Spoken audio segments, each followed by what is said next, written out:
7, 8, 9, 10. Good.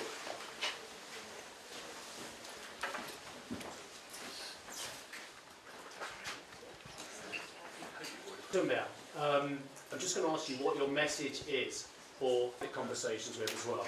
He, of course, is Executive Director of the International Energy Agency. A very difficult question is how should the developing world be allowed to develop?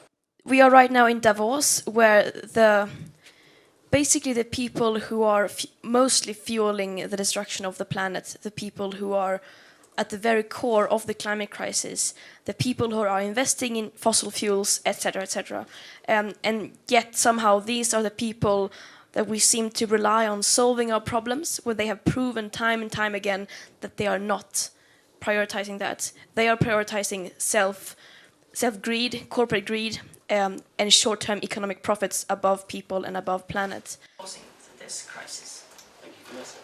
The climate crisis goes beyond statistics and data points. It's about the people. And very so often in this place, there is a disconnection between, what is being discussed and what is happening on the ground. There is a mismatch between how people understand, the urgency of the crisis here and what is happening in places like Turkana, one of the regions that is being impacted by the drought in the Horn of Africa. This child had passed away, and I feel frustrated too. I don't know what else to say, because the urgency of the crisis is evident and people are dying, and it's like our leaders are playing games and they don't see the challenge that is happening.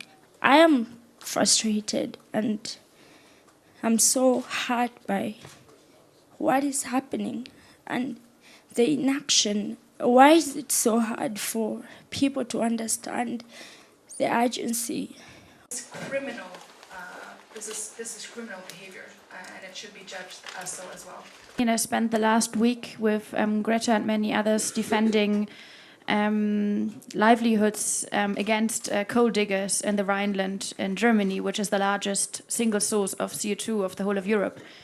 And many people then said, oh, it's an interesting change of scenery coming from the mud in Luetzerath to Davos, whereas we walked through the dirty mud in Luetzerath, and now we're in Davos witnessing dirty deals being made, so I'm not sure how much of a change that actually is.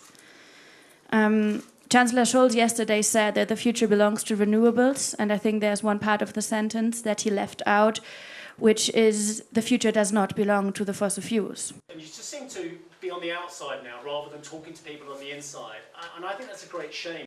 Right now, the changes that we need are not very likely to come from the inside. Rather, I believe they will come from the bottom up, so to speak, because without public pressure, without massive public pressure from the outside, at least in my experience, these people are going to go as far as they possibly can. As long as they can get away with it, they will continue to invest in fossil fuels. They will continue to throw people under the bus for their own gain. Say to you about the proceedings, about COP, and how does it affect your expectations? I am a man who makes his hands dirty with data every single day, as you know, the energy data.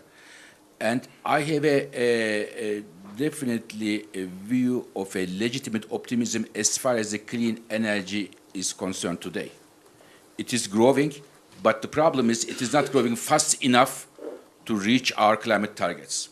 So it is not something that it is stopping, it is growing now. Together with Greta, Vanessa, Luisa and I, we've created a cease and desist letter. It shows the commitment of youth, it really shows the commitment of civil society and people and the change that we are demanding. And it's very clearly that there cannot be any fossil fuel expansion happening anywhere. On people's livelihood, the huge impact it would have on the environment. All right, thank you very much. Okay, we really thanks. Just let them leave if we can. Just clear the path. Thank you.